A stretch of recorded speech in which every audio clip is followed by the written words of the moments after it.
Ebony. I work at the library at the front desk. So if you ever see me up there, that's me.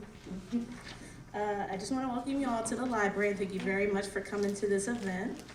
For any performers or anybody who's just here to enjoy the show, thank you very much. So I just want to also let you know that the library is here for you. It's not just about books, it's about the community. We have like yoga classes, computer classes. It's not just like coming in here, being bored and sitting around. You can also come here to also use the internet. So in conclusion, enjoy the show and yeah, nice one.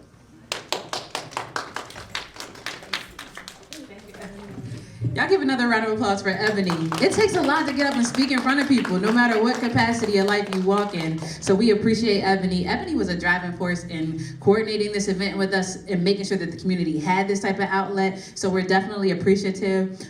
She's also the director of youth programming here. She's got a lot of great things happening with the youth, from like Harry Potter themed events down to the anything that you can think of they're working on. I just do the teen events really. The children's does a lot more, but yeah, I do try. Gotcha. But she's killing it with the teens. She's killing it with the teens. So make sure you check out all that good stuff. Over there on the table, Ebony has brought down a really great display for you of some literature from Black authors, playwrights, poets, you name it. So make sure you leave here with something today. Check out a book today. Take the opportunity to let some of this great heritage that we have, don't let it just stay inside these walls. And make sure you try to take those pages home with you. If you don't have a library card, we can make that happen for you today. A library card is such a huge resource. Don't ever let anybody fool you into thinking that it's something you shouldn't have. You absolutely should have a library card. In several instances, your library card can act as ID. Oftentimes, your library card can be used even for services and programs outside of the library. There's an app called Libby where you can download any book, an audio book or a title that you want to read right there on your phone and have access to immediately by signing in with your library card. This is all, this is internationally available. I use that site quite often. There are so many opportunities that are available with your library card. Make sure you have one in your wallet. Last time I checked, they had the little keychain ones too. Do you still have that? I have one on my key card. Like they have the little one, so you can always have a way to have your library card. We're gonna get into this shortly. I'm gonna look at these faces because most people never wanna be first, right? You go to an open mic and everybody's like, I'll go, but I don't wanna go first. So I'm gonna take that pressure off everybody and I'm gonna go first. So whoever comes after me is not first. Don't feel no pressure. If you come after me, you are not first. So we are getting that off the table. We have a great feature here for you today. If you're still interested in signing up, the sign up is available. My name is, I'm gonna move while I do a lot. My name is Mydera Talia. I do a lot of things in the community. I try my best to try to offer opportunities and programs in the same way that they were offered to me. So in that respect, I'm currently now the education director at Theater Horizon. I oversee specifically the programs that happen here in the Norristown community. So that could be private lessons, summer camps, drama clubs, anything classes. Most of what you can think of will run through our education department. We have an autism drama program, which is really great, and it offers programs for children and adults on the spectrum. It is an absolutely wonderful, amazing, award-winning program. So I would definitely recommend any of our programs to you. I'm also a poet, so that's kind of where I get that open mic feel from. I started an open mic in Norristown about, I'm not gonna tell you because it's too many years ago. It's way too many, I can't even really count it, but we were recognized from between local media all the way to like state representatives were sending us letters and thanking us for our contribution to the community. So we had a great time at our open mics. Subsequently, since then, several open mics have come along in the community. There's one coming up on March 5th at Theater Horizon called Let's Link Later. So if you have a lot of this talent and you feel like once you get off the stage, you want to do more, March 5th, you'll get another opportunity to share that gift. So there's a lot going on. As I said, I'm a poet. I might sneak in some original work later, but it's Black History Month, and while I am Black, I want to honor someone whose history I think they are so real, and they're probably, once I say their name, you'll know. But they're so relevant that it is because of their history that I am allowed to have the present that I currently have, and I'm just always so moved by this poet. So I'm going to read a piece by Maya Angelou, who is one of my favorite poets. And I don't think you can ever wear her out. I just think you can read her stuff until there is no more reading to do and still learn something brand new. So I'm gonna read one of her famous works, which is called Still I Rise. Yes. You heard that? Yes, they know that. That is the, oh, you know what? I'm gonna switch that then, because I heard my friend is about to read that. Y'all gonna bear with me while I change it, because I don't wanna take nobody's thunder. But that is Maya is just, Maya is Maya. Let me tell you, right, for Maya Angelou, when she passed, at this time I was running an open mic, and I was so distraught. Like, I just literally in the day, I called the venue where we had the open mic at, and I was like, can we just come there? Can we just have an all-day open mic? I'm in tears. I'm like, we have an all-day open mic, and we just came and we set up our equipment, and we put all of Maya's work and all the news. We had it playing on all the TVs that are in the venue, and we just sat there all day, and we just memorialized her in that absolute moment. Like, we just talked and we shared stories of Maya, and like I said, Maya is definitely someone that you can't overdo her.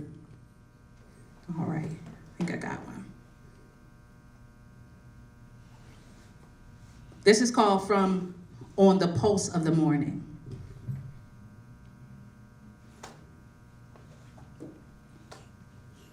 A rock, a river, a tree, hallowed species long since departed, marked by mayhem.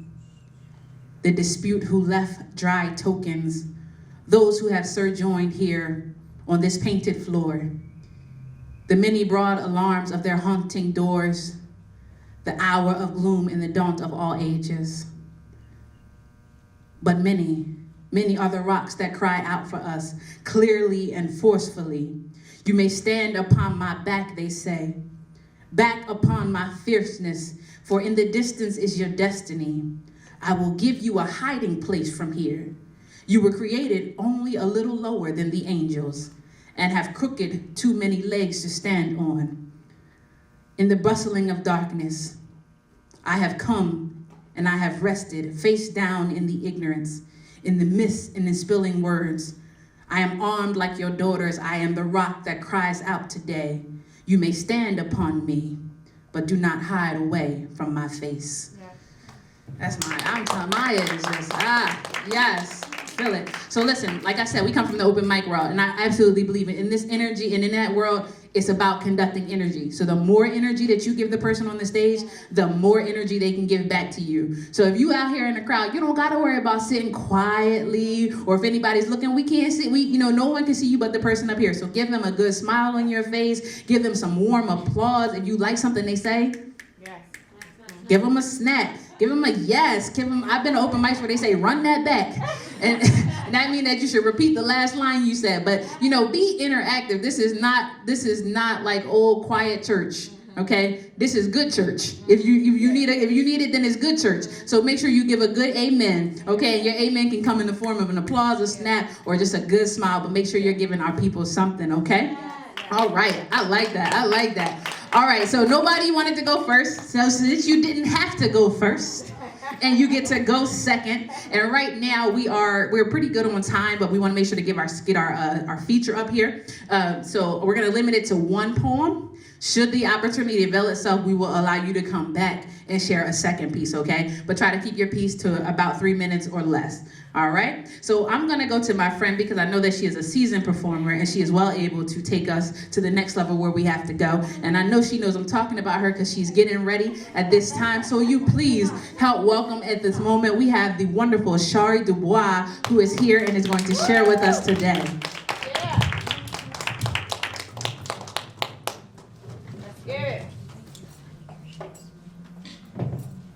How's everybody feeling this afternoon? Awesome.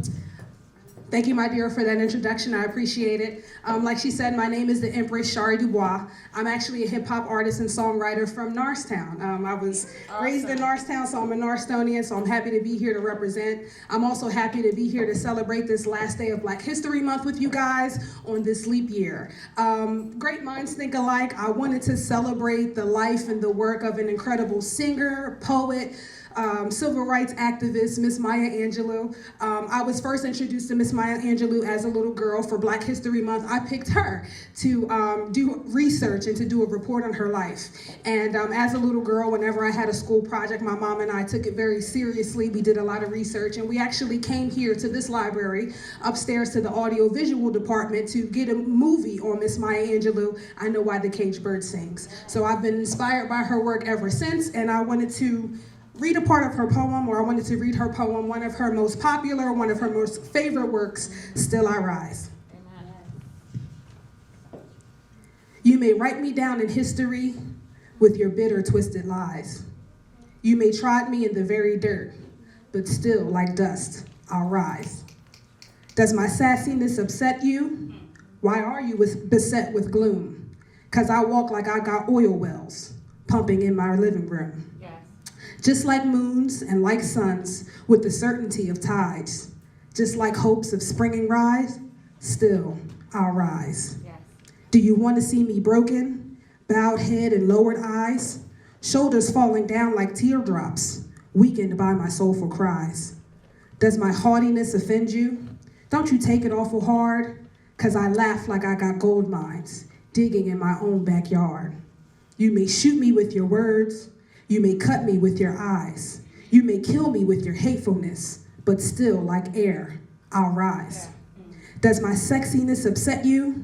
Does it come as a surprise that I dance like I got diamonds at the meeting of my thighs? Out of the huts of history's shame, I rise. Up from a past that's rooted in pain, I rise. I'm a black ocean leaping and wide, swelling and swelling I bear in the tide, leaving behind nights of terror and fear, I rise. In the daybreak that's wondrously clear, I rise. Bringing the gifts that my ancestors gave, I am the dream and the hope of the slave. I rise, I rise, I rise. Thank you.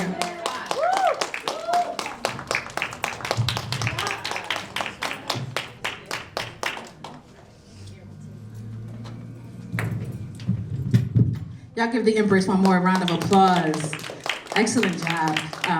Wonderful, wonderful poem. So we're gonna do a couple of things, right? Because it's Black History Month. I'm gonna sneak in a couple of fun facts for you as we go along about what's going on in Black History Month. I'll try my best to give you a heads up when you're the next person up, so that you can have time to get yourself together and prepare. I have the list still. If anybody wants to get on the list, it is available. All right. So we'll talk a little bit about who knows like a roundabout date of when we started celebrating like this, like Black History Month. Or anybody know any history of Black History Month itself? Miss Yvonne knows, right? Miss Yvonne know it all. Miss Yvonne going to Ghana, y'all. She, you know what I mean? She know a lot of stuff. So I'm kind of like the rest of you in the crowd. I didn't know a whole lot about Black History Month, and I'm challenging myself this year to definitely dig in more, and even to dig past like the top 5 names that we hear all the time, and kind of digging into new heroes. One person I would encourage you to check out is Maria W. Stewart. Maria W. Stewart she was a lecturer.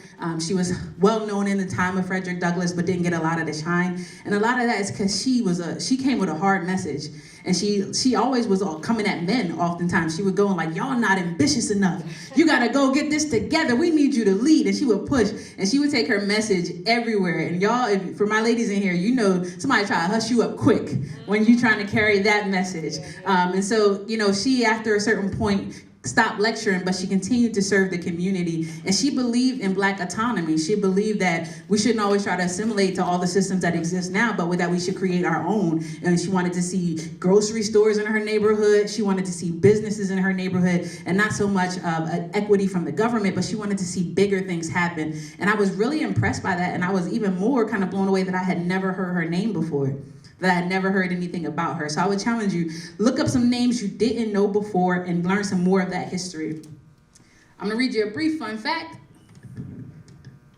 All right, so Black History Month.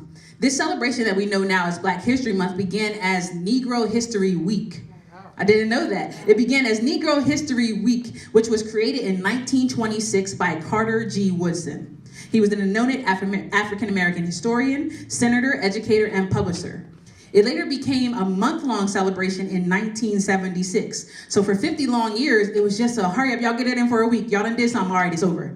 You know, and then we got it extended to a month in 1976, and it was chosen for February because it coincided with both the birthdays of Frederick Douglass and Abraham Lincoln, obviously two instrumental figures in what we now know as this America as it is currently. I'm so I'm impressed that we got from a week to a month. I'm hopeful that our kids will be saying, remember when it was only a month? Right. You know, and they'll be talking about how it's constantly and regularly integrated into what they know as education. And they'll be looking back and laughing like, remember when they only did it for a month? The same way that we lightly giggled when we thought about how it was once upon a time only a week. History is being made every day. And also recognize this, just the simple fact that you're here right now. You are making history. You know, you as a human being that's part of the path that we go in. We all face struggles. We all face tribulation. We know a little bit about the Black story of being a Black American. Just think what it is to just be a you. Just be a regular Black you, right? Let's take history off the table. We know, I can look at every face in this room and know you've come through something. You've overcome something. You've powered through something. You've made a difference in somebody. I see mothers here with children. Beautiful sight. I see poets coming out at all varying ages, beautiful sights. I see musicians here, beautiful sight. I see those who have given up a Saturday to say, hey, I want to participate in this. And I just want you to know you are history. You are history in the making. This is a beautiful moment. I'm so glad that we were here together to make this kind of history together. All right, thank you so much. And with that being said, we're going to bring up Miss Black History herself. We're so excited to have her in our community. She is a wonderful woman. You can come. I'm just going to hype you up as you come. She's doing amazing, great things, and I'm sure she'll tell us a little bit more about them. You guys, please welcome with a warm round of applause, Miss Yvonne Platts. Thank you. Actually, I've been on sabbatical lately. I haven't been doing a lot of things, but there are a lot of things planned. And I'm just grateful to be here. I just love this amazing woman. Please give her another hand. Yeah. For getting it all together. Okay? 2020 is the year of the vision, a year of declaring your vision. Who has a dream? Yeah. Who has a dream? Well, to be able to accomplish your dream, you must believe. You must defy the lie. History has told us that we as Black people are less than, that we are lazy, that we can't achieve. We must defy the lie. We must learn our history. So in honor of today, I decided to reread a poem, not a poem. Martin Luther King, he wrote a speech. We know a number of his speeches. I Have a Dream and Letter from Birmingham Jail. But as an orator, as a preacher, and as a teacher, he had a deep set heart and a message for our young people. He was in Philadelphia in 1967, I believe, and spoke to a group of students about having purpose, about having a plan, and he called it having a blueprint. So those of y'all was in the library during January, this was posted out there. But I took it down so I could read and share today. So having a blueprint. Number one in your life's blueprint should be a deep belief in your own dignity, your own worth, and your own somebodyness. Don't allow anybody to make you feel that you're a nobody. Always feel that you count. Always feel that you have worth, and always feel that your life has ultimate significance. Secondly, in your life's blueprint, you must have a basic principle, the determination to achieve excellence in your various fields of endeavor. If it falls on your lap to be a sweet sweeper, sweep streets like Michelangelo painted pictures. Sweep streets like Beethoven composed music. Slow down, Yvonne. Sweep streets like Leona Price sang before the Metropolitan Opera. And sweep streets like Shakespeare wrote poetry. Sweep streets so well that all the hosts of heaven and earth will have to pause and say, here lived a great street sweeper who swept his job well. If you can't be a pine on the top of the hill, be a scrub in the valley. But be the best little scrub on the side of the hill. Be a bush if you can't be a tree. If you can't be a highway, just be a trail. If you can't be the sun, be a star. For it isn't by the size that you win or fail. Be the best of whatever you are. But I believe we struggle with these problems. We got to struggle with them with a method that can be militant, but at the same time does not destroy life or property. And so our slogan must not be burn, baby, burn. It must be build, baby, build. Yes. Organize, baby, organize. Yes, our slogan must be learn, baby, learn. Yeah. So that we can earn, baby, earn. Come on.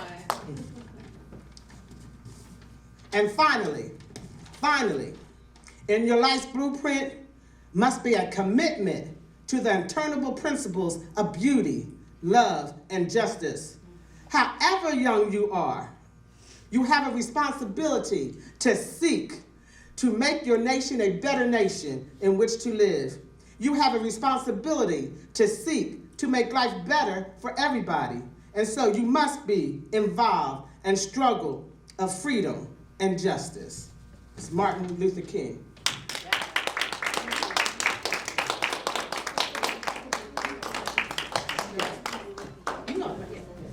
Oh, there's one thing. Black folks do matter, okay? Everybody about to turn 18, get registered. All those y'all already 18, get out and vote and take somebody with you. All right. Y'all give it up one more time for Miss Yvonne. I see you already doing so wonderful. Wonderful job. Okay, who has a phone? Who has a phone? Anybody have your phone? If you have your phone, can you hold it up for me real quick? Thank you. No. You don't turn your ringer off. I actually was going to ask for another favor. Who has Instagram? Who has Facebook? All right, I need you to open up either one of those two apps for me real quick. Once you got it, give me a little wave. Let me know. Let me know you're good. Okay, I see some people moving ahead of the class. All right, you're in that app. This is what I want you to do. I want you to type in HAPPINING.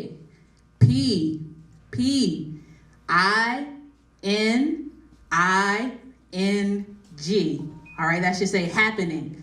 All right, then I want you to keep going. Happening in, I-N, and then town, T-O-W-N, happening in town. All right, if you see it on your Facebook, I want you to go to that page and hit like. If you have it up on your Instagram, I want you to go to that page and hit follow, happening in town. All right.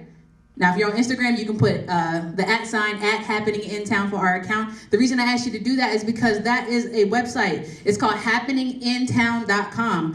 Norristown, if you're from Norristown or this community, you know sometimes it can be hard to know what's happening in town. It's hard to know what's going on, where are the events, what's happening, who's doing what. This site specifically does that. It lets you know what is happening in town. You can go there for events, for news, for community calendars and updates. An event like this is actually co-sponsored today by Happening in Town. It's a really great resource.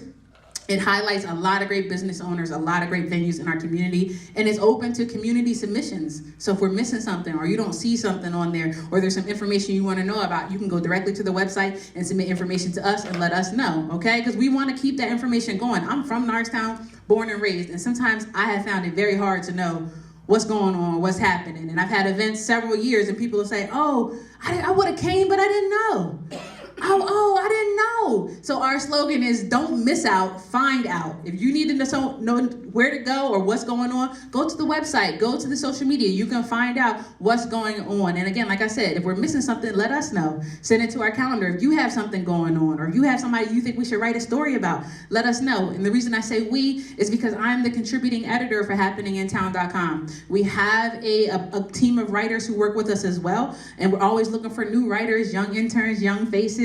We've highlighted young artists in the community, one being Flo King, a young 10-year-old rapper who is doing amazing things. We got a chance to sit down and interview with him. And we were one of the first, before Fox News came in, before other entities came in. If you actually kind of check the trail record, we were breaking stories before some of the bigger media sources. So just know that somebody is paying attention. We are looking at what's going on in our community, and we want each other to know. We don't want to miss out. I told you, history is being made every day, and somebody has to keep track of that and write that narrative. And it's not up to anybody else to write our story.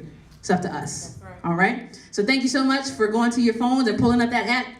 Share that with somebody else. Make sure that somebody else is checking out those pages. All right, we're moving on. We're getting ready for our next artist to come to the stage. He's excited, and I'm excited. We had a little test run of it earlier, so I can tell y'all with surety that it's good. that is good. But we want to make sure that he feels nice and comfortable and warm and ready to go. And one way you guys can help him feel ready to go is by making sure you give him a big round of applause as he makes his way to the stage. So with that being said, you guys put your hands together for Taj Moore Williams.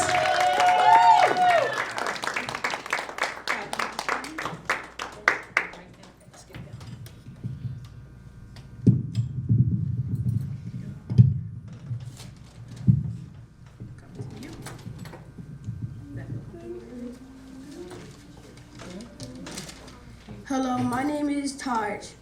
Good afternoon. I am a fourth grader at Hancock Elementary School. I will be reading about facts on African legends. I call this Who Is This? Often I give facts, I will stop and ask, who is this?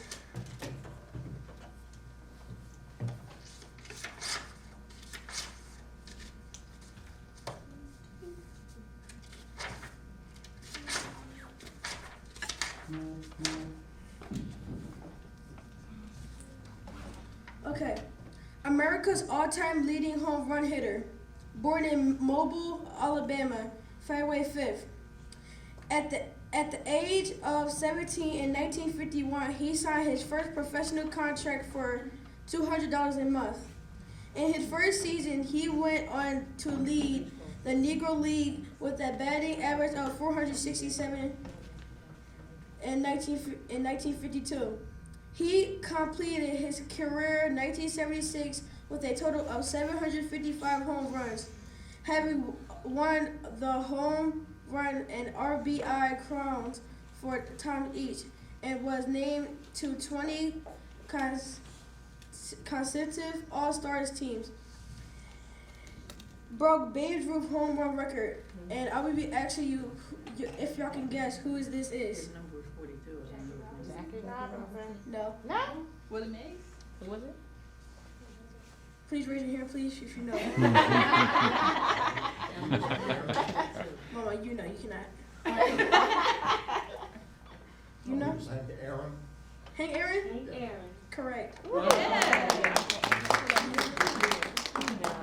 Okay. Born in Cashews, Marcellus Clay on January 17, 1942 in Louisville, Kentucky. After winning the gold medal at the 1960 Olympics, turned pro. In 1964, he won the world heavyweight title in a knockout match with Sonny Liston. Became an icon to the peace movement, Black urban, poor and third world. Amazed the world and regained the crown of defeating George Foreman in a knockout fight October 30th, 1974. More than just a legendary boxer, is a cultural phenomenal. Did anybody know this question? When was you? Correct. Okay. Born in 1900 in New Orleans, durable and influential jazz artist band. 1924, switched from cornet to the trumpet and was also singing. Enormous popularity led to stage performance on Broadway, world tours, a movie career, and television appearances. In 1964, his recording "Hello Dolly" hit #1 on the charts. Art died in 1971. Who is this? Anybody else? Except for him? Correct. Okay, born in Margaret Johnson on April 28, 1928 in St. Louis, Missouri. Living in a segregated community in the Deep South during deportation was a struggle. At age 8, she was sent to St. Louis to live with her mother. She experiences a tragedy which destroyed her spirit, and she was raped by her mother's boyfriend. In 1954, toured the world in the Black Apparel Porgy and Bess. Returning to the United States, she appeared in a variable outplays. Yeah. Billie Holiday? No. Oh. Maya Angelou? Yes.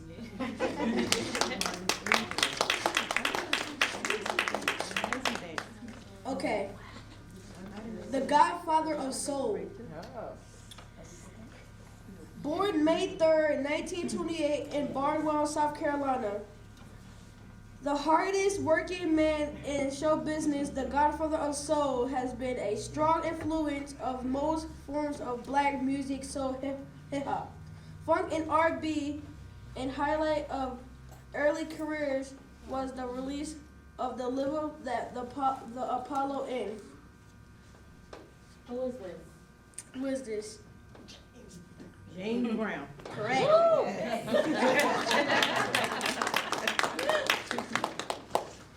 Okay, best known in history books as the man who invented new uses for a peanut. Yes. Get it?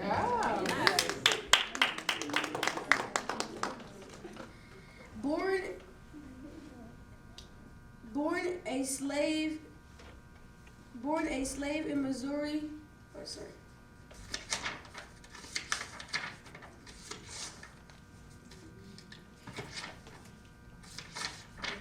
Okay. When a ABA merged with NBA in 1976, began playing with the Philadelphia 76ers, 11 seasons, the 76er, he averaged 22 points per game and was chosen for the All-Star team each year. NBA Most Valuable Played 1981 helped lead Philadelphia to the NBA championship. Career scores in the pro basketball in the 16 professional season, he scored 30,000 and 26,000 points. Does anybody know who this is? Julius Erving? Yes. Thank you for participating in the Black History. Thank you.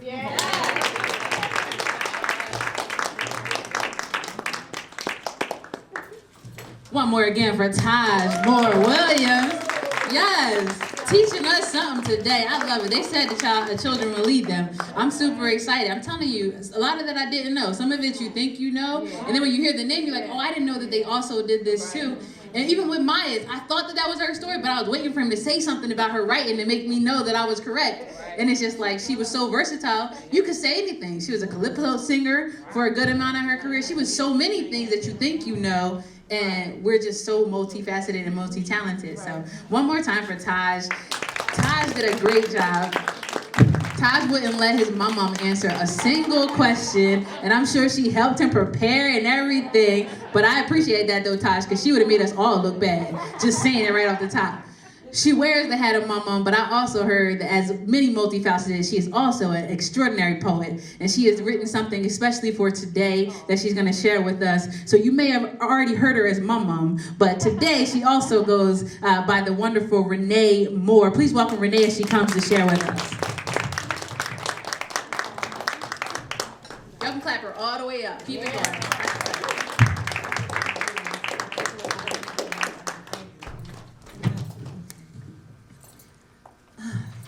Good afternoon, everyone. Good afternoon. I am a poet, among some other things, but I was going to do a different type of poem today, but last night I went to the Horizon Theater, and I saw this play titled The Agitators. Where's that play happening at? This is at the Horizon Theater. Oh, okay. It's a good theater. She knows about it. Anyway, the agitators, I'm sure everybody knows what an agitator is and what they do, right?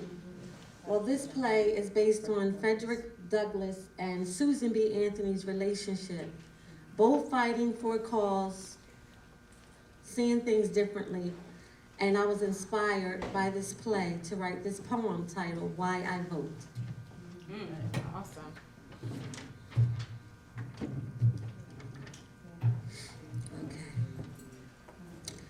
Frederick Douglass believed that black people had three tools: their voice, their pen, and their vote.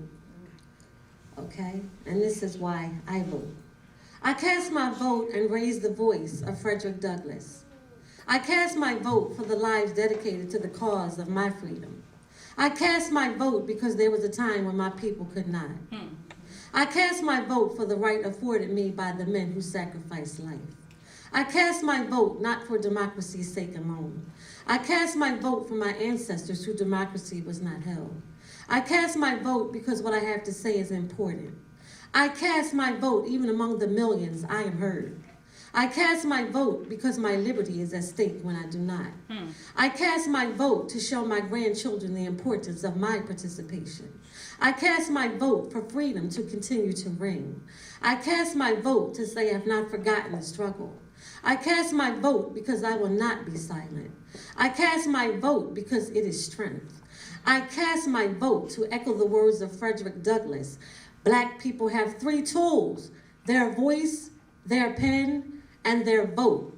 Because in 2020, they are under threat, and this is why I vote.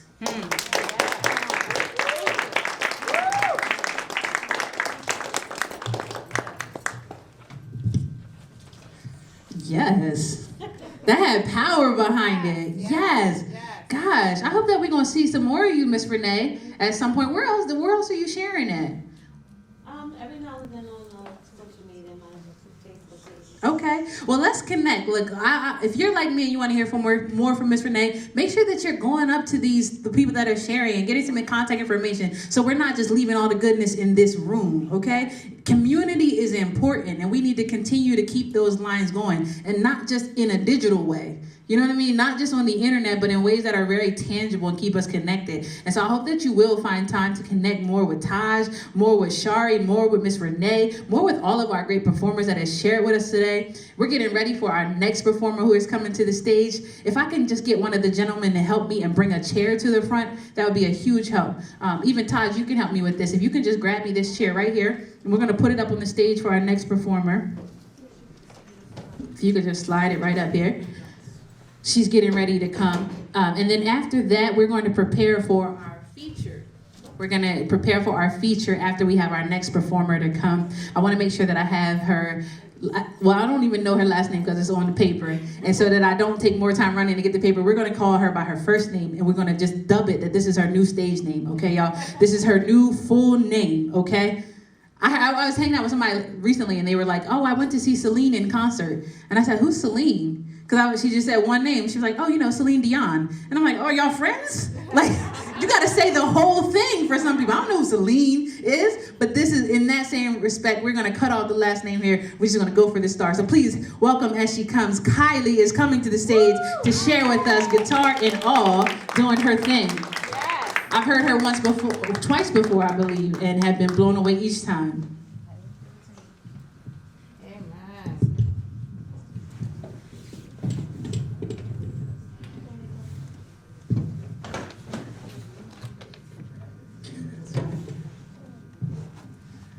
Hi, I'm Kylie Davis. I'm going to be singing a song that it was like one of the first songs I learned on guitar. It's not by a black artist, I don't think, but Okay. okay.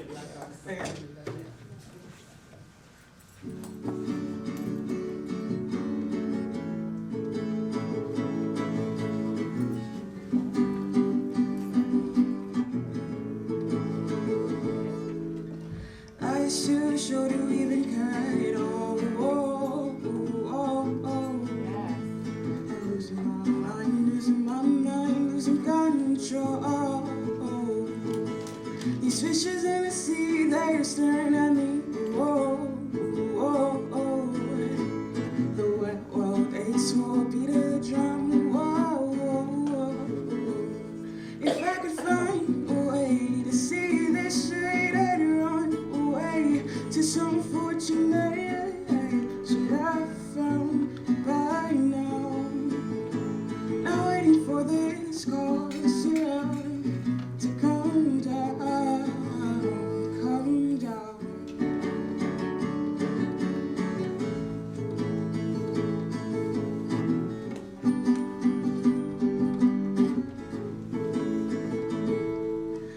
I still sure do even care at all.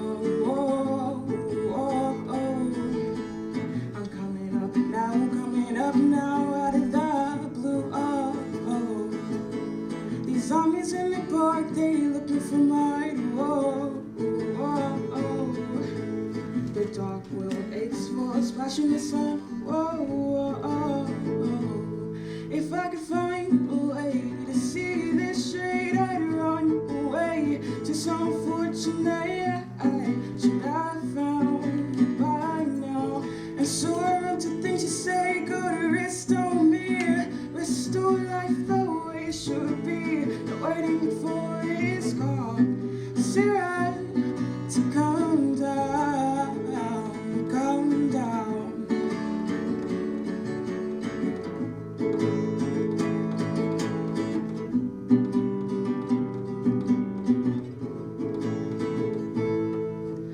Life's too short to even cut it off. I'm losing my mind, losing control.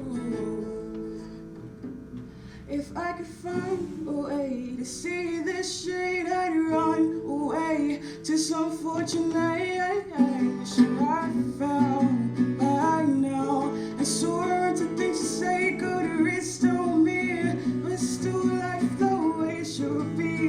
Not waiting for this call, Sarah, to come down. One more spoon of cough syrup now, whoa. One more spoon of cough syrup now, whoa.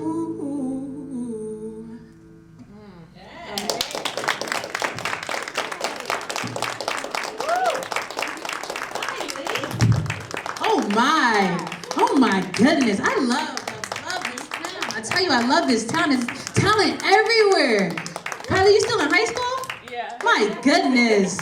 Kylie is in high school. She's at the Norristown area high school. I've been seeing her perform several times in the community, but I still think it's not enough. You know what I mean? Like, we definitely got to get her out and doing more and more and more. I want to hear her. I want to hear her on the radio. I want to hear her song coming on in unexpected moments. Like, yes, it even just had a nice vibration to it. It felt good. I was like, ooh, now I want some cough syrup. Like, I don't even know why. You know? Yes, that was lovely, Kylie. One more time for Kylie Davidson. That is just an amazing work. That was an original song? No, okay. You write music? You write songs? I do. I know. I could tell. I could feel it. Yes. All right. Well, that's awesome. We're moving along readily. If you have not had a chance and want to get on the list, if you want to share something, if you just got a book today and you want to read something out of it, don't be afraid. Don't be ashamed. I'm trying to eyeball certain people up so everybody can know that everybody is welcome to join us on the mic today. Even if you just want to say hi to the community. You know what I mean? This is an open mic and we have a little bit of time to do so. We're getting ready now for our feature artist who is here with us today. She is no stranger to the community. She is a poet that I enjoy her work, and I'm very happy that she was able to join with us today. I'll tell you a little bit about her briefly and about her body of work, and then we'll welcome her to come and really tell her story in her own way. And Taj, I'm gonna borrow you one more time to help me bring this podium up when she comes, okay? I appreciate you, bud. Y'all give Taj a round of applause for all the extra work that he done put in today. Yes. Our featured poet for today is Shantae Watson. Shantae is a poet, she is an author, she is a speaker, she is an all-around genuine spirit. She has a book out called Audacity, which is a collection of poetry, and she'll tell you more about it. I just want to briefly read some of the information that's on the back of her book. Audacity is the story of overcoming societal, circumstantial, and self-imposed odds. In the pages, she reveals a personal narrative of abandonment, rejection, bullying, suicide, and many other things that she'll get into in more detail. It's a story of forgiving, of revival, and of victory. If you haven't been through anything yet, keep living, right? But for those of you that have been through something, I'm sure you'll find somewhere where you can identify with Shantae's story and the information she's going to share. She is embarking now on an amazing journey where she vividly tells her life story through her poetry and through blistered hands. She is here to eradicate the heartbeats that should have given up when they were faced with being flatlined, and yet they had the audacity to come back to life again and again and again. So if you're ready to be reborn, and if you feel something where you want to come forward a little bit, y'all welcome Shantae as she comes. She is just a wonderful person, a wonderful spirit, and we're looking forward to that work. That was amazing.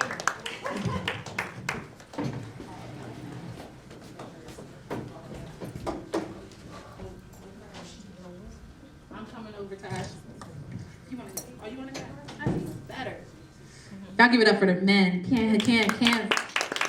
Can't forget those that help you out. You can just roll it straight over here. Again, if you didn't get a book today, if you want to get a book from the library, please do so. Shantae will talk more, but she is a published author, and she'll be telling you more about her book and how you can take home a copy of that today. Thank you so much, guys. Shantae is getting ready to come. Can we welcome her again with one more big round of applause?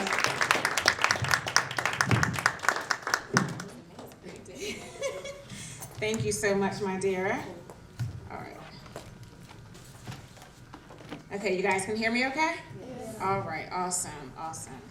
So this is amazing, and I will say she gave a great background, but there's something, I want to share. I see some young folk in here, and I love to reach out not just to my generation, but the ones that are coming after me as well. And one of the things that many people are surprised about, I did grow up in Norristown. I was originally born in Brooklyn, New York, but I did grow up in Norristown, and I went to high school here. But I am a graduate, technically, of Roosevelt Annex.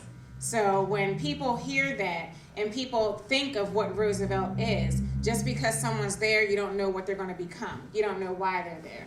You don't know the purpose that they have within them. So I like to speak on that to say the things I accomplish now and where I'm going has nothing to do with where I came from. Okay? So, although I don't necessarily write about Black history, I do realize that when I write and when I share about my tragedies that I've overcome, when I share about my hardships and my traumas and my victories, I realize that I then become a part of the Black history of tomorrow. So we learn being resilient from the people and the examples that have come before us, and we, as Mydera said earlier, are the present. We are the future. So when I wrote my book, Audacity, that's exactly what it was about. It was about getting up from those things that knock us down, getting up from those things that tell us, or those people that tell us who we can't be.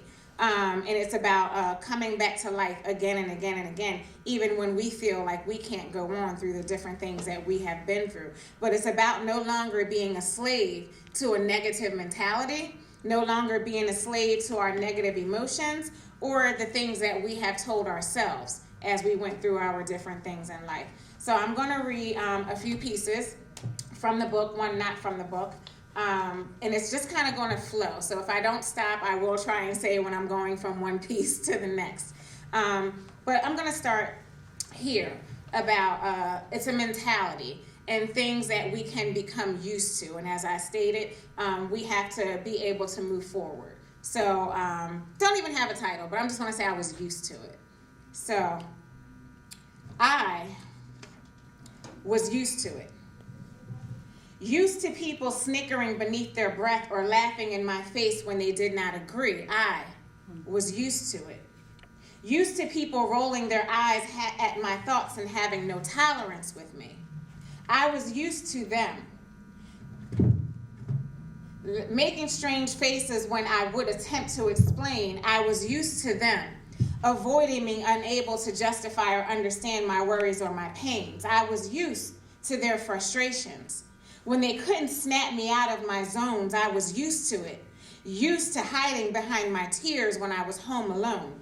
I was used to being strong, used to braving any storms. I was used to giving in until I had nothing left. I was used to worrying even while I slept. I was used to being silent. I was used to people walking away. You see, I became so used to the negative outcomes that I didn't see the ones that was willing to stay, because that I wasn't used to. I didn't see the ones sent into my life for such a time as this. I had no thoughts on letting them in. Blinded by the poor treatment that I became used to, I almost missed the newness of a fresh wind. I wasn't used to others seeing beyond my flaws. I wasn't used to them simply wanting to be near. I wasn't used to being the first included. I wasn't used to living without constant fear. I wasn't used to those determined to help me, even when I didn't ask or would decline or would try to run away. I always waited for the other shoe to drop, for the balloon to pop. I wasn't used to being accepted in this way. You see, I kept speaking the wrongs that I became used to, while a newness was trying to break through, steady listening to the tales of my past. I kept expecting the worst, simply hoping to break my fall instead of receiving the blessings that were now in my path. Yes, I was used to the criticism, used to people trying to change the core of me. But now I'm ready to bask in what I thought was the unbelievable, and that was me being loved simply for being me. Now that is something to get used to.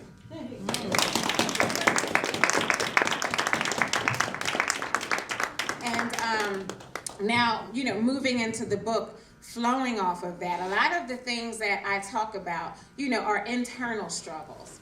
And there are a lot of external things that come our way, but we can turn those things around. And that's also something about being audacious, is we not letting the circumstances, again, hold us down. And so one of the things that, I know I struggled with and people struggle with is identity. And, that can be in different phases. That can be the color of our skin. Struggling even with gender, going out into society being told what we shouldn't be able to do. So I know in our Black history, there's a lot of that, and there's a lot of those stories. So this is just about esteem and being esteemed. So this morning, I awoke and I laid in bed, enjoying the stillness in the air, visualizing my day with great expectation, knowing that this is the day. I had a decent night's sleep. The sun was peeking through the corners of my blackout curtains. Today, there would be no rain. There would be no clouds. No, not today, because this day would be a day of clarity. This day would be a day of peace. This is the day. That my feet will stand firmly on the floor, that I will love what I see instead of the days that I would look in the mirror disappointed because I didn't recognize the beauty in my own reflection. Surely, this mirror must have been defective because the features, this silhouette was deceiving. I saw a shell that was incompletely sculpted through my eyes of what I learned as my self-contempt. But this is the day that I am completely in sync. I looked at every part of me, every inch, and I very much enjoyed the sight. And now, when I wake up, I say, good morning, beautiful. Because we need to be esteemed.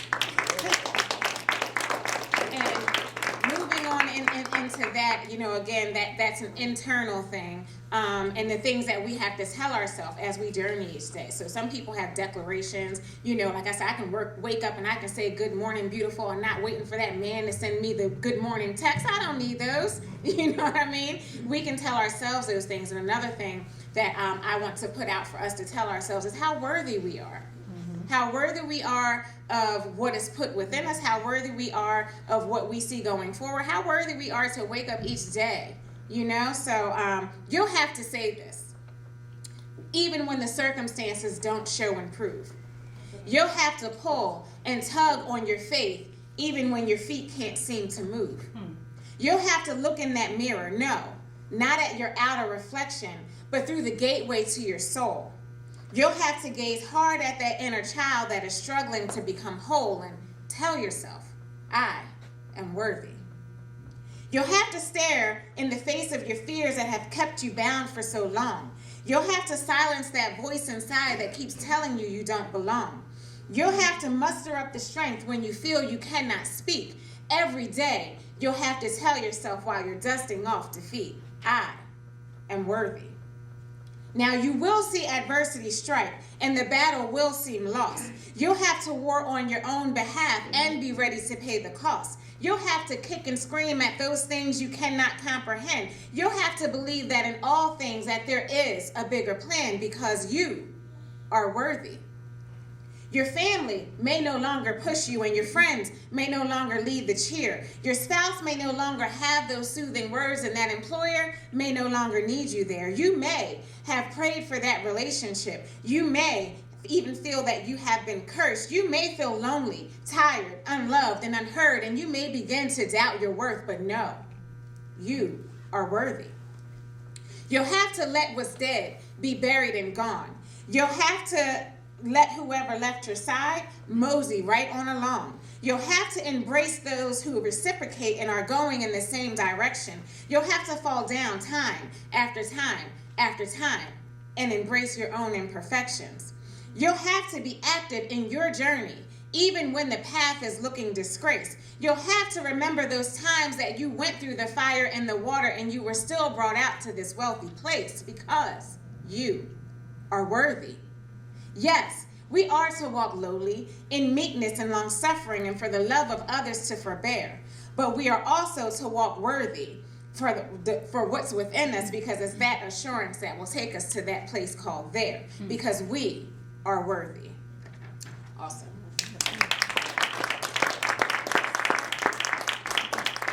I have two more that I want to get out on this thing. I'm feeling empowered, and that's where I feel like we're going with this. So now I'm getting a little hype. So this one is one of my staple pieces, one of my very favorites. And in me writing this book and in me telling my story and in me just speaking, it's never about saying that I arrived. It's never about saying that I have it all together. It's about saying I recognize the journey, I recognize my flaws, I recognize all of that, and I'm still going to call myself beautiful. So this one is called Beautifully Imperfect. It's time that I pledge kindness to myself, because me has been forgotten amongst the rubble in my mind. Striving for perfection because I didn't want to get it wrong again. I didn't want to lose again, be blamed again, fall again, miss the mark again, disappoint again, be alone again, be misunderstood again, judged again, strung along again. I didn't want to have to explain again. Explain why I wore makeup on my blemishes. You see, in panicked attempts to correct and perfect, I would plan everything. Plan 1, plan 2, plan 3, and would even back those up with plans A, B, and C. You see, liberty wasn't in my comfort zone because I always needed to know what was next.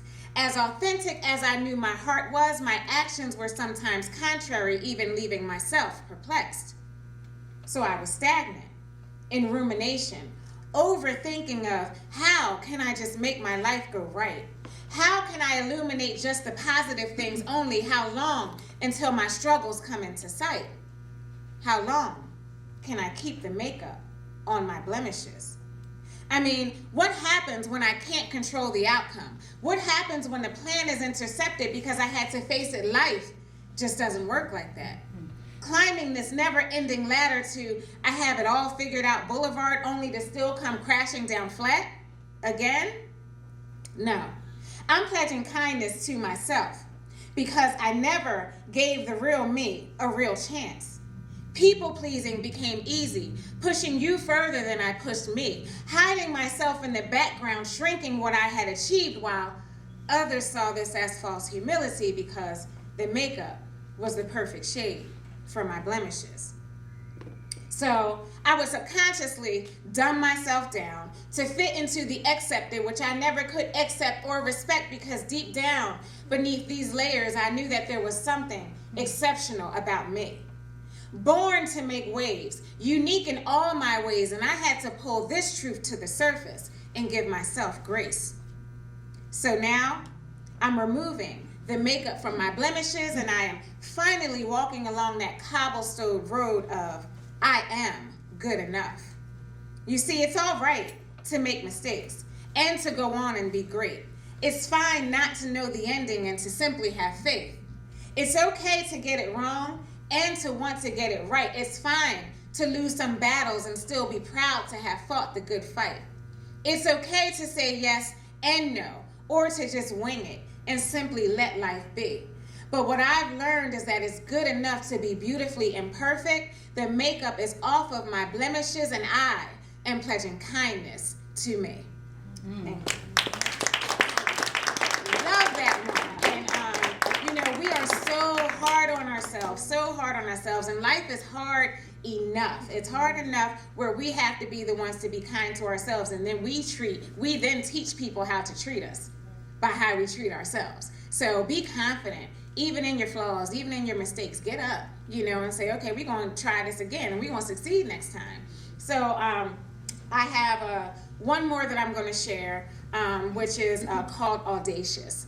And so for this, it's a culmination of why I do what I do, why I speak, because there was a time where, my voice was silent.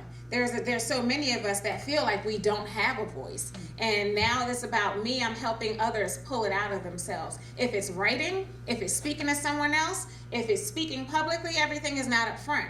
But the person next to you could benefit. You could benefit from the words that you have to come out of your belly. She speaks with intention. She speaks for now and tomorrow. She speaks with sound, clarity, and conviction. She speaks from her joys and her sorrows. She was mocked for her words of eloquence and passion. By the shallow, she was deemed too deep, too intense, because her inflections would roar from the depths of her being, from all of the times that she remembered when she felt she shouldn't speak. As if broad vocabulary was a bad thing or a white thing, her peers would always try to correct her, suggesting cooler words to use. And that criticism began to stifle her tongue, and eventually silence was the way that she would choose.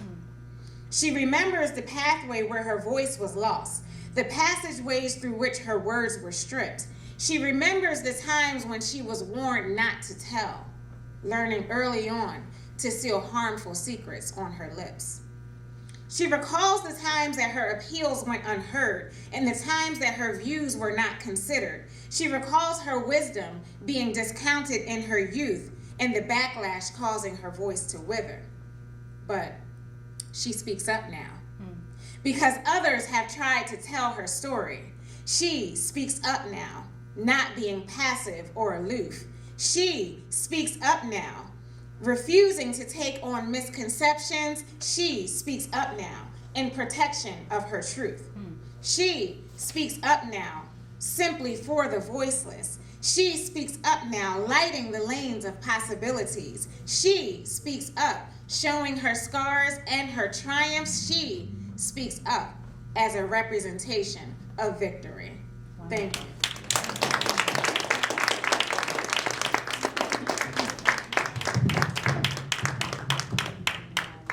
Thank you again to Shantae. That was just wonderful. We're going to go ahead and begin to move this podium out of the way. And Shantae, I don't want you to go too far, because as we prepare for our next performer to come, like I said, community is important. And with that in mind, I think if we can just take a minute or two to perhaps pose a question to Shantae, to our featured artist, just give you a chance to have an opportunity to interact. I know I have a couple questions. And when you have a great talent like that, you want to just be able to take that time to kind of tap in, if you will. And for those who have not had a chance to sign up, if you're still interested and want to share something, go ahead and take this moment to gather a little courage, if you will, and check. There's some books on the table. If you're not sure what you want to read, gather something out of there. So we'll just take another minute or two and just, Shantae, if I can have you join me, we're just going to open it up to a couple questions and give you guys a chance to get to know Shantae. And then after that, we're going to jump right back into our performance, and we have a great performer coming up after that. So I'll give you the mic really quick, and then I'll just help to facilitate some questions. Speak up. And I'll go first. What inspired you to write your book?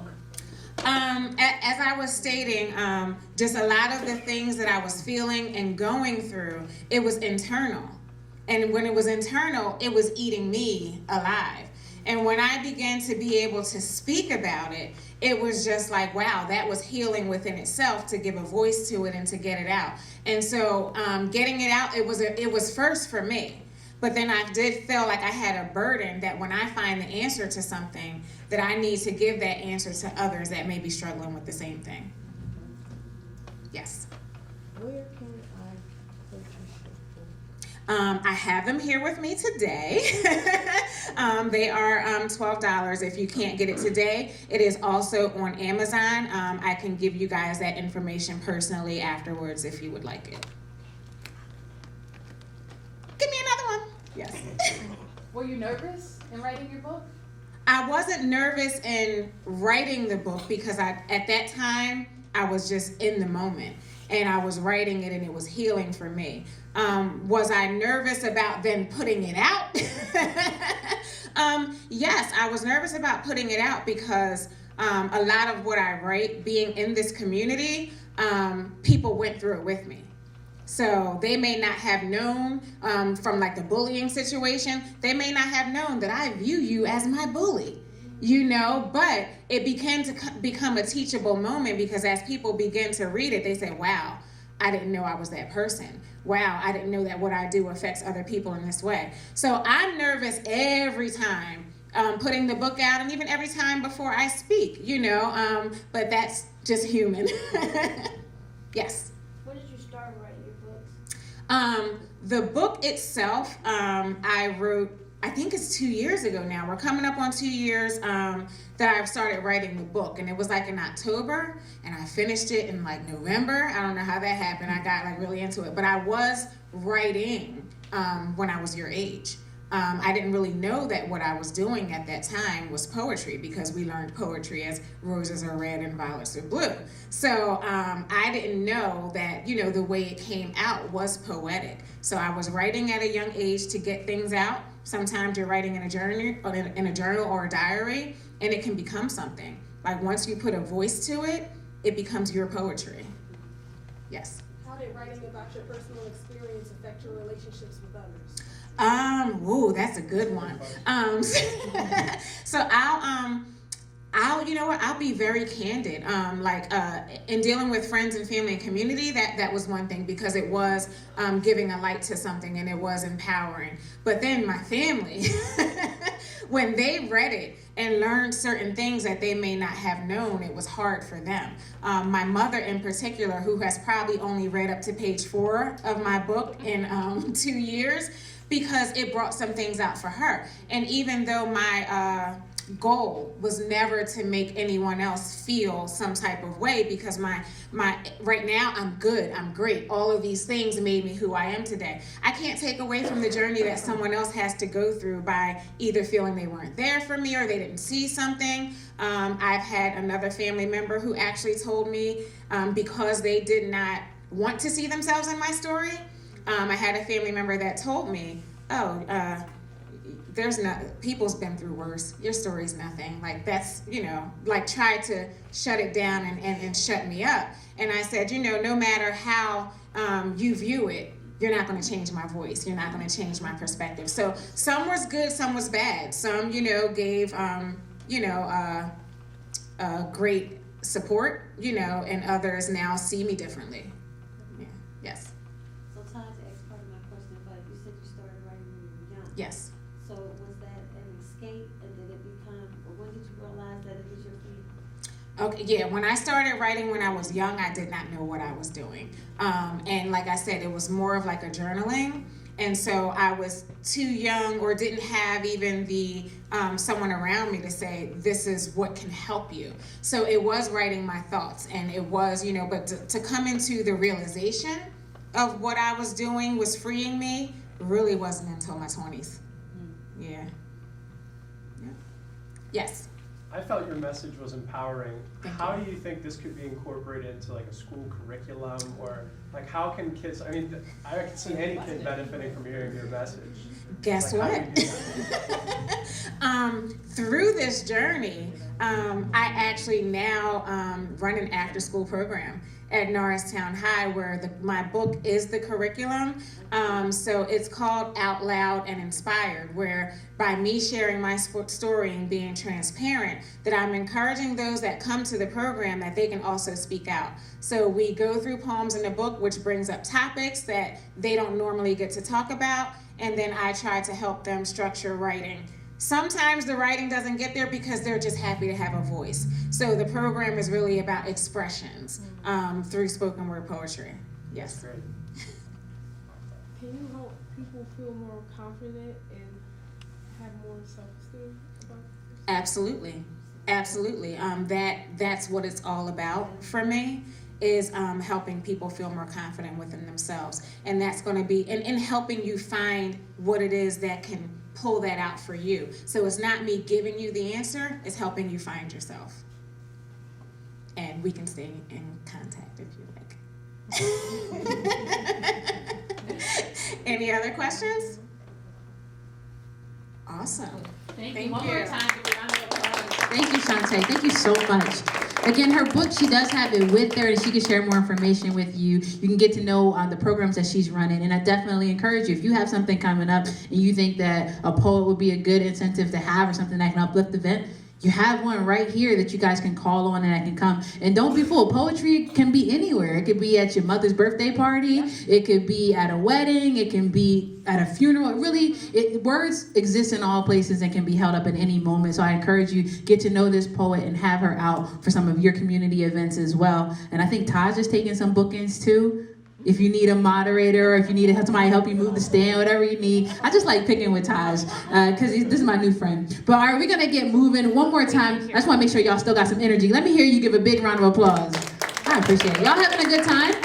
Are we having fun this afternoon? I'm so glad. I'm so glad. Again, there are tons of opportunities to have open mics in the community, and we encourage you, get involved with them, get to know what's going on. A good way that you can find out what's happening in town is by going to happeningintown.com, where there is a list of community events and tons of good things going on. If you haven't had a chance to sign the list and want to get on the list, Ali, if you want to read a poem, I don't know, whatever you want to do, you want to come say a couple words, just mess with my friend Ali in the back. We can do that. All right, y'all, we ready to take it up a notch. We're going to take it to another level. There's a good energy in this room. We've been empowered. We've been informed. We've been just energized. And now we got an artist that is coming to the stage and do her thing. High school students is just taking over because they are rocking the mic left and right. And she is killing it. She's also performed several times in the community. And again, we want to see her perform more and more and more and more and more. So y'all help me welcome to the stage Creole Storm as she comes to do her thing. Don't she look good, y'all? Yes! Do you need a... No. Okay, you want to hit the stage? You want to be down? If you don't want to hop on the stage, you don't have to. Just live your life and live it good. Come on in, y'all. Come on in. Come have a seat. I'm going to peer pressure everybody to come. Creole Storm is about to perform. Here we go. The only way I'm gonna make it out here is to start grinding. When I do these things with no effort, I'm gonna start signing. When these people in my way, I'm making clearer day. Trying to see the only path when these people in my way. I make a brighter day when I smile all crazy. When these people acting tough, I get a little hazy when I think about everything. Running through my head, I start to cry, shed a tear when someone ends up dead. My pain runs deep cause I am kind-hearted. The only path will change me so I don't act retarded. Trying to pull up with no problems cause I'm half the song. The only path my legacy, I'm trying to find my destiny. Trying to pull up with my legacy so I can make things work. Trying to do this for my town so no one ends up hurt. My family is the only thing that makes me happy. I'm trying to grind so hard so we can be so wealthy. Martin had a dream and I know what it means to be a black woman of color trying to see what the world really sees. To stop all the pleas. All I want to say is thank you, Mr. King. You try to stop the violence. You try to stop the harm. But you with the jail with hiccups on your arm. You really had a dream and I know what it said. You really had a dream but now you are dead. This is for the people that didn't agree. This is a peace treaty for Martin Luther King. You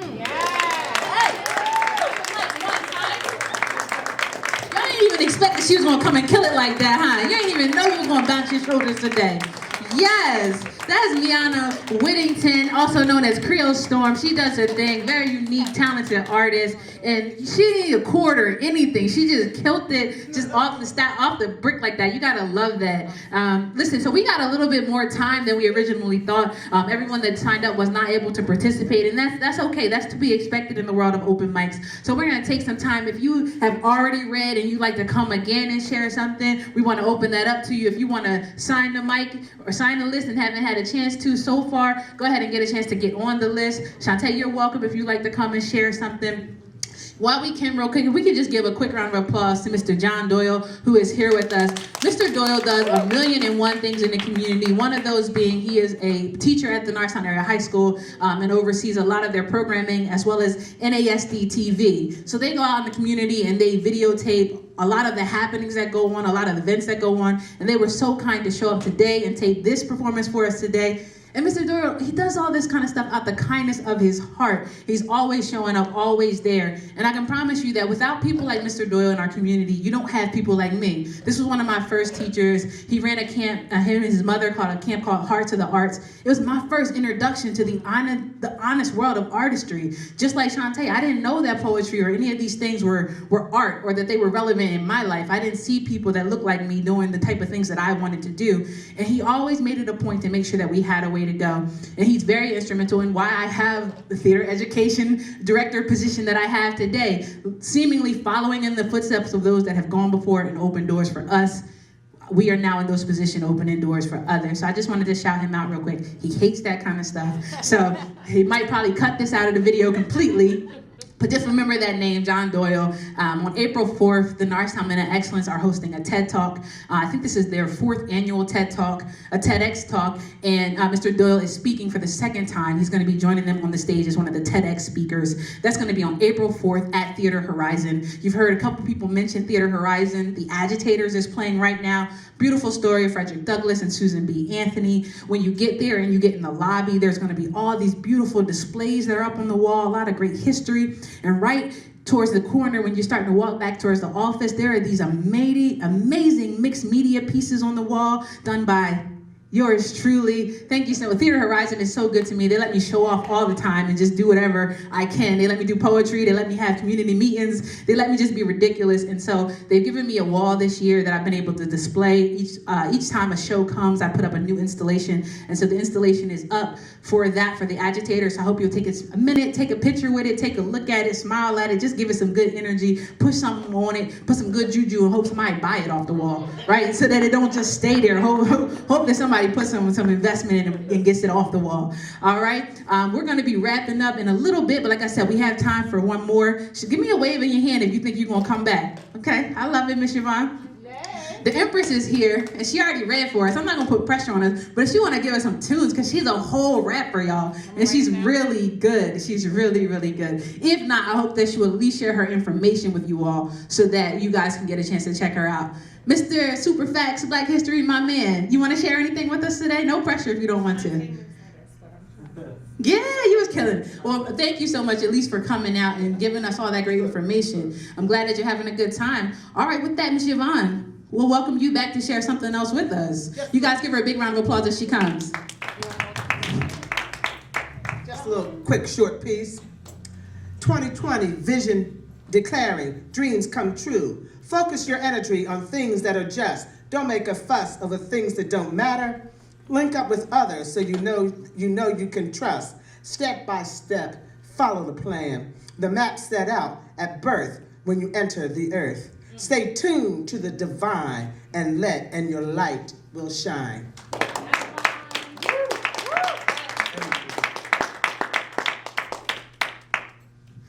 Miss Yvonne, are you working on the census project too? Yes. As well? You want to come and give us a word or two about the census project? No. Okay. Well, I'll touch base on it. No problem. I'll touch base briefly on the census project. This is the year of census counting in 2020. This is the annual census that is coming up. Norristown and particularly Montgomery County, but particularly areas like Norristown are considered hard to count areas, which means it's hard to count. It's hard to get a gauge of who's here, what's the number, what's the head count, what's going on. There is tons of reasons to fill out the census. I'm sure there are tons of reasons that you might be feeling like, why would that matter to me? But in regards to the census, it is said that for each person within a household that does not fill it out, that community stands to lose $2,000 per year for the next, I think it is 10 years. Wow.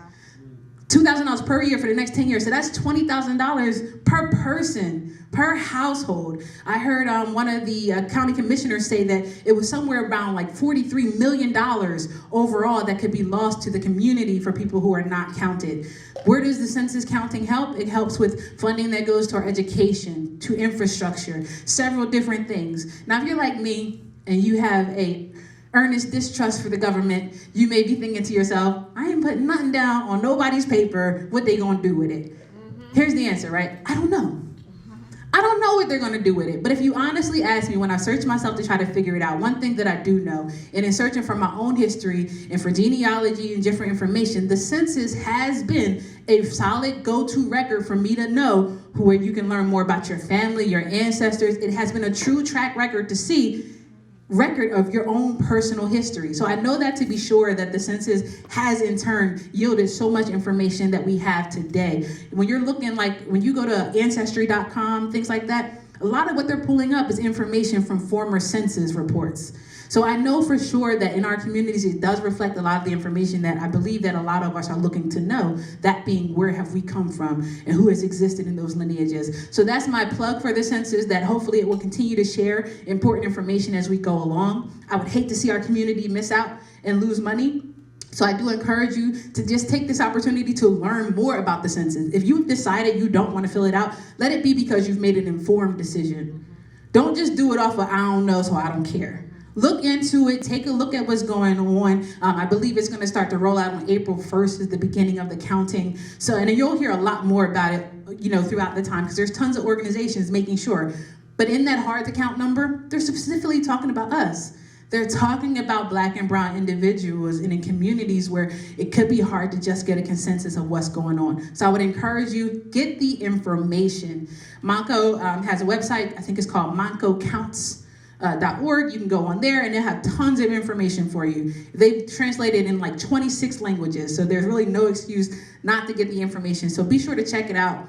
If you can't tell, I go to these meetings, I try to find out because I'm trying to just make an informed decision. I'm not pressuring you to take the census. What I'm saying is get the information so we can know when we've decided to either yes or no, we've done that because we've made a clear and concise decision based on the information.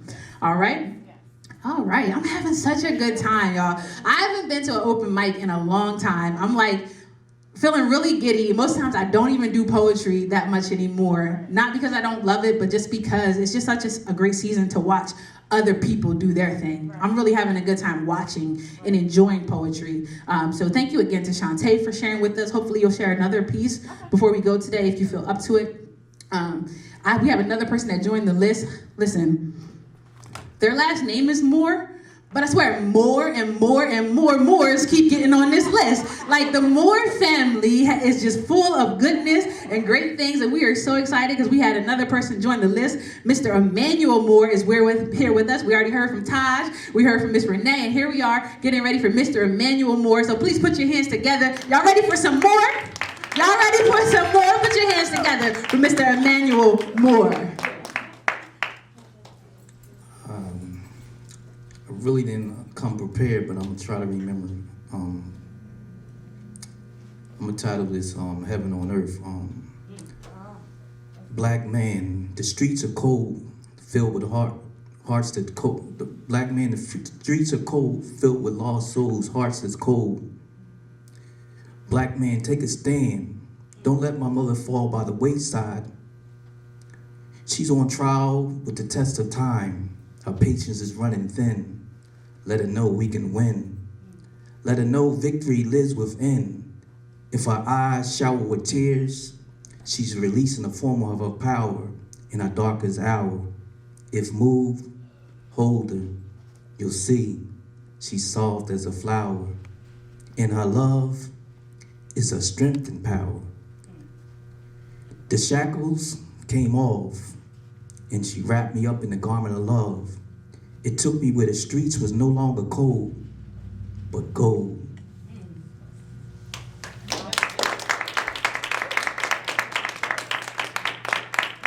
Yes. Yes, yes. I love it. One more time for Mr. Moore, Mr. Emmanuel Moore. I love that. I love that. Y'all just be writing together? Do y'all sit down together and just have a writing session? Can I come over? Like, okay. All right, well, I want some more. And I'm always encouraged by families who write. One of my people that inspired me was my aunt. She was the first poet that I ever really knew. And writing is contagious in that way. And I always tell my students, like, don't ever get caught thinking that you can't write. If you can speak, then you can write. You can write. If you can tell a story, if you can tell a joke, if you can come up with the idea, then you can write. It's literally, it's the thought that is the genius. It is not, really what comes to the paper. You've done a million things before you hit it to the paper. So if you can speak, you can write. And so I'm always encouraged by that. And one thing I think that is just never gets enough shine, I believe that young black men are among some of the by quantity, some of the highest number of writers in America. And people are like, why do you say that? Young black men are writing at rates higher than any other group. Women, whatever, and this is how I know it's a fact. Think of your nephew, your cousin, your little brother, a friend that you know. Every one of them got a rap. You don't know a single one of them that has not written a rap. It takes time. You got to build a story. You got to build a plot. There's wordplay. There's twists. There's turns. There's so many different things.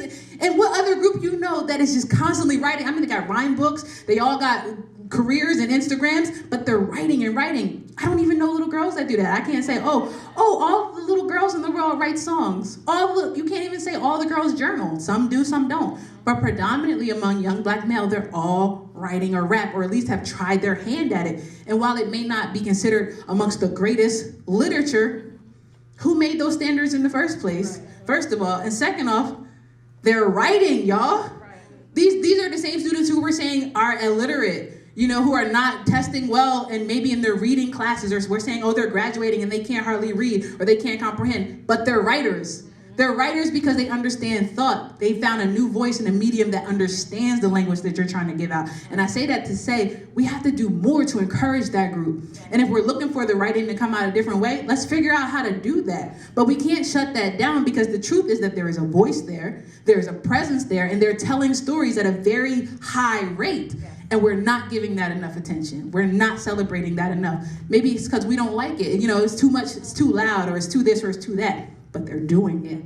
And they're doing it at a very, very, very high rate. And I think that somebody should take the time to really delve into that and to celebrate those young men. Yeah. Would you ever have thought that somebody would say, the most proficient writers by any age group or race are young black men? No, but come on. I dare you to name a black boy that you don't know, that didn't write a rap. All right, so let's just give a silent clap for the black boy. We love you, black boys. We love you, black men. We love all that you're doing. Shout out to Taj, who is here. I love Taj. I'm just gonna mess with Taj all day.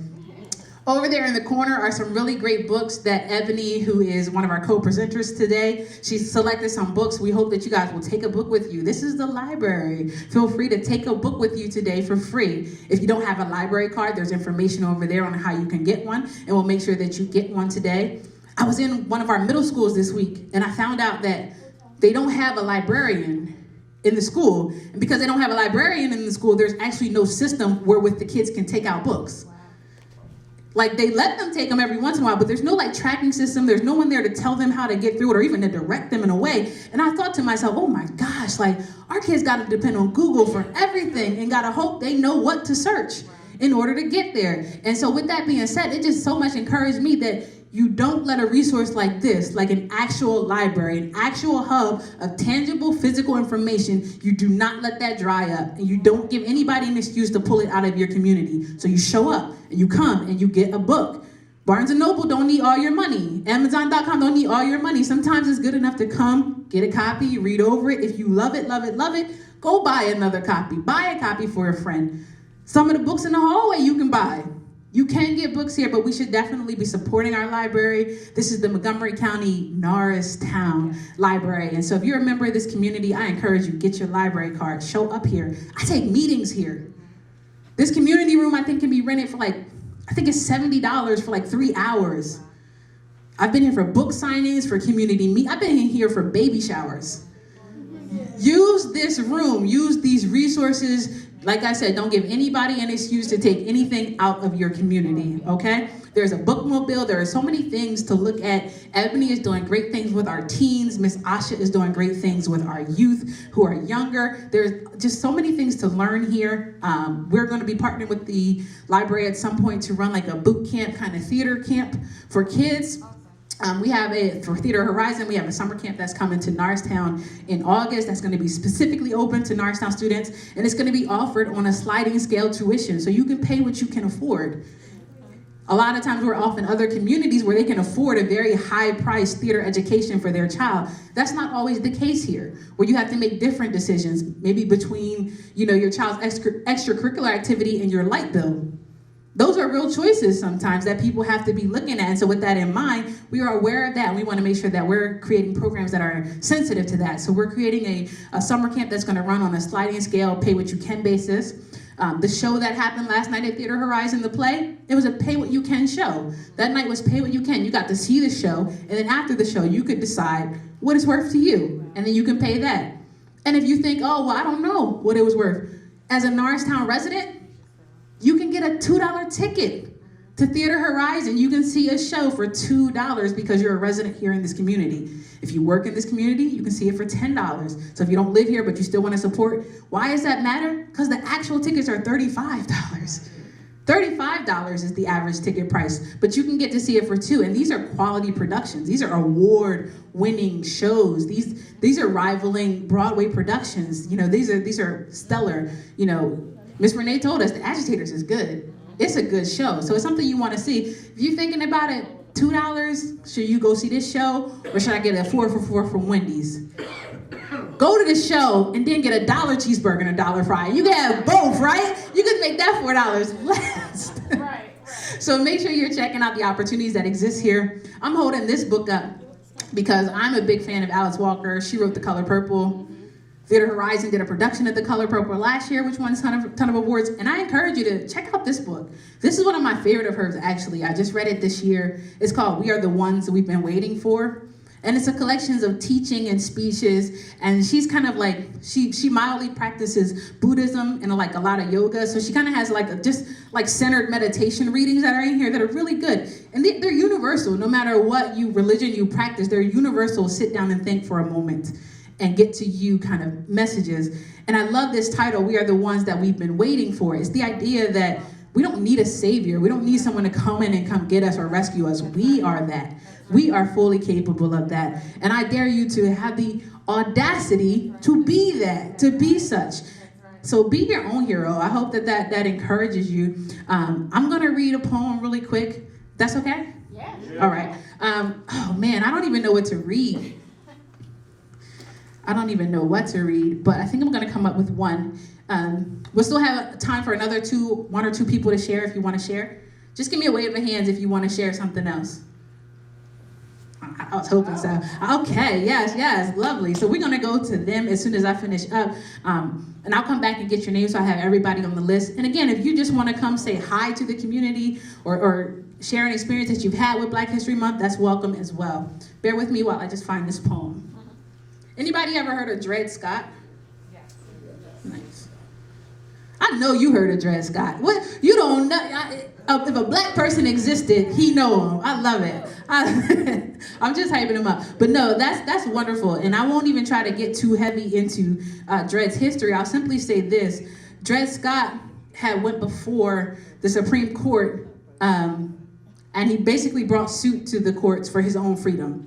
He was a slave who had traveled with his at the time master, and they went to a different part of the United States. And during that time, when they traveled, they were living in a free state, and he was able to operate as a free man, even though he was still a servant to the household. He was still able to operate as a free man. When that person who had charge over him at the time passed, he was then returned to her wife, and she wasn't as nice.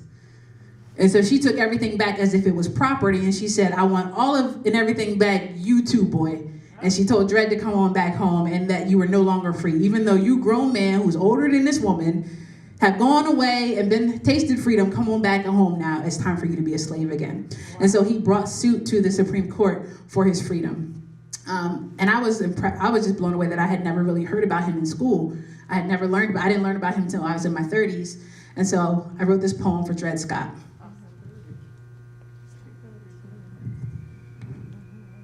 I often treat my poems like a deposition. I like to ask a lot of questions, to help me set my opinion. Questions like, is this the beginning or is this the benediction? How far away are we from our endings? How many times can we cycle certain traditions? Questions like, how long can the truth stay missing? Which is worse for our future? Today's television or history books, where a group of storytellers have retailored a vision? I'm just wondering, what are the limits to retail? We live in a world that is spinning on an axis of buyers and sellers, and it leads to polluted public drinking water that was likely voted on in private wine cellars. And how can such things like this exist? How many times can you call the truth fiction? How many times can we pretend that the truth doesn't even exist when... Just watch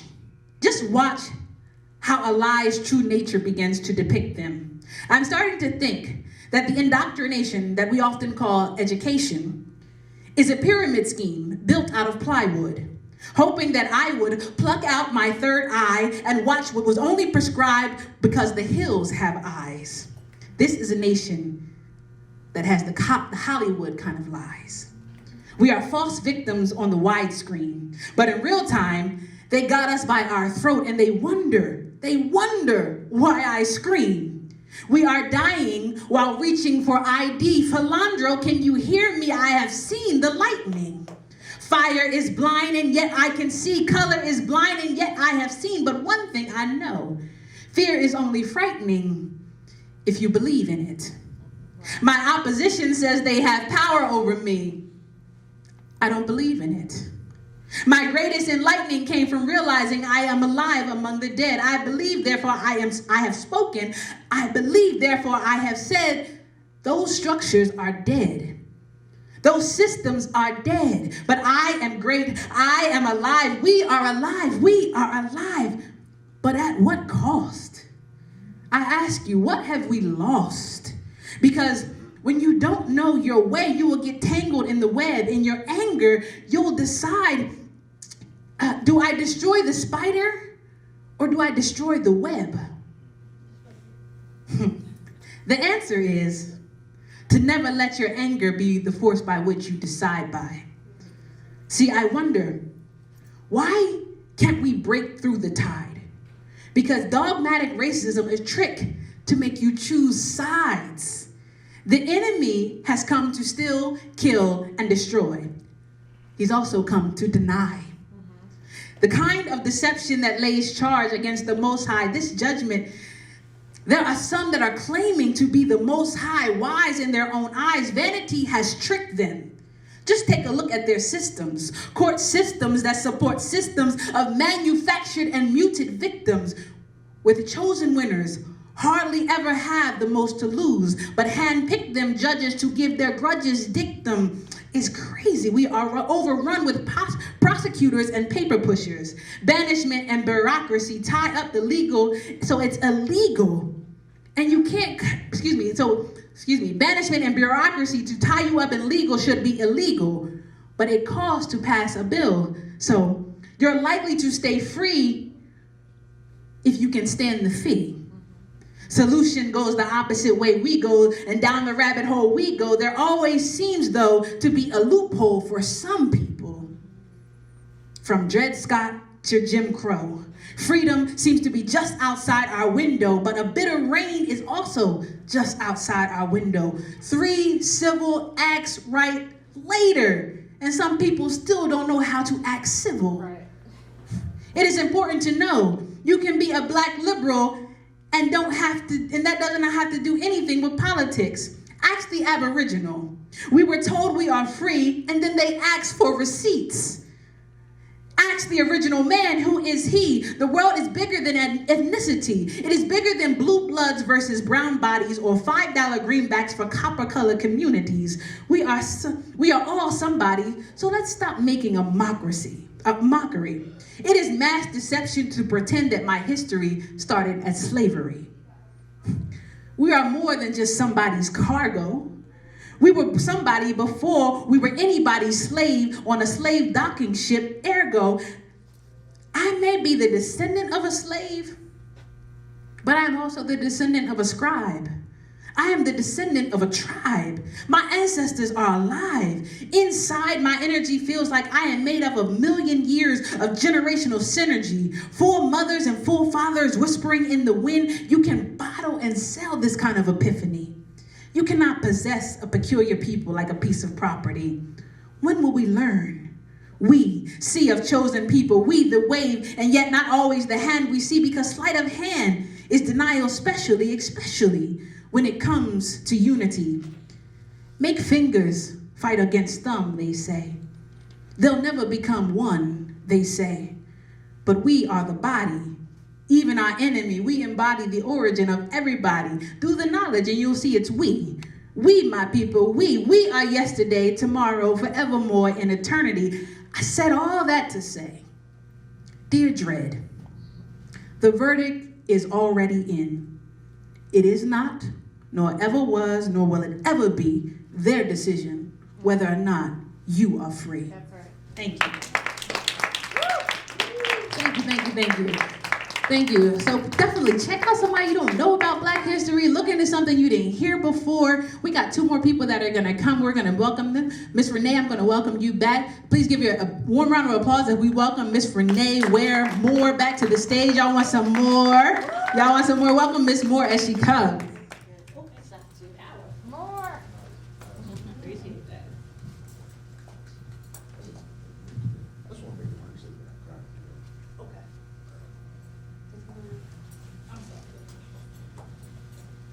Thank you, Miss Renee, for obliging. Mr. Tim is just going to come and speak with us real quick. He has to head out, but he's going to share with us just for a moment. This happened to say from right here. I just want to thank everybody for coming.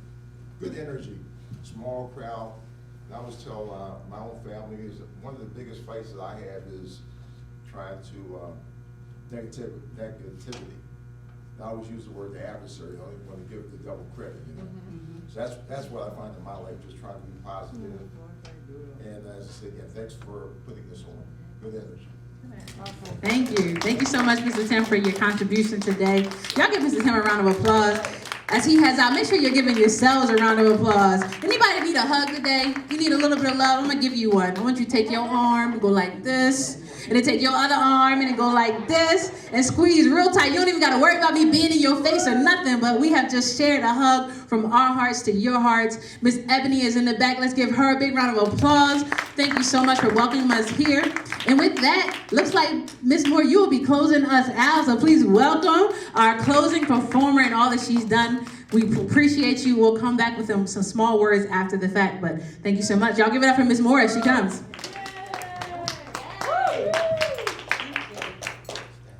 So, I titled this one Unity. U-N-I-T-Y. They were all gathered together in one place for a cause, one purpose, and then his glorious face. He appeared and they revered him. They believed on him in that place.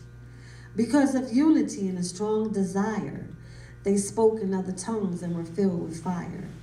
With all being on one accord, with a great expectancy, I am now my brother's keeper in the bond of harmony. In the household of faith, you are charged to be of one mind and faith. In unity as God's chosen for purpose in the human race. So why do we separate and cause the Father pain? While reading from the same book, the knowledge of God to gain.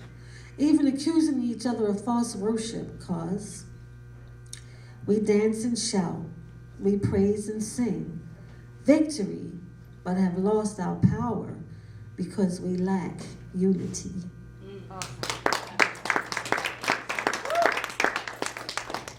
Y'all can do better than that. Put your hands together, make some noise. This is a clap for Miss Renee. Now I want y'all to keep it going for all the performers that have come, all those that have shared and given us insight and information. Continue clapping for yourselves. You guys are beautiful, lovely, wonderful. Thank you to all that have joined in whatever capacity you joined. You have been impactful to this day and into this moment. Hope that there's a reason for us all to come together again and for us to all gather together again. And if you guys have something going on, if you have an event coming up or just a reason for us all to hang out. Anybody cooking? Anybody cooking tonight? All right, let us know. My sister's right here. Y'all look like y'all can cook. You look like you joined together and the whole house smell good. So just let me know where you live and I will show up. No, just playing. We appreciate everybody. We just had a great time. Ebony, do you want to come and say anything too? You don't have to, but do you want to come? Well, again, we thank you for this space, for this room. Anybody gonna try to get their library card? You don't gotta raise your hand, but I just want you to be encouraged. Get your library card if you don't have one. I got mine. Like I said, you can get the little key card that you can keep on your keychain. If you gotta run in and out, you can always have it available. We talked a little bit about the apps where you can use your library card. Again, it can be used as ID in several situations. It's just something you wanna have in your wallet and you wanna have access to at all times.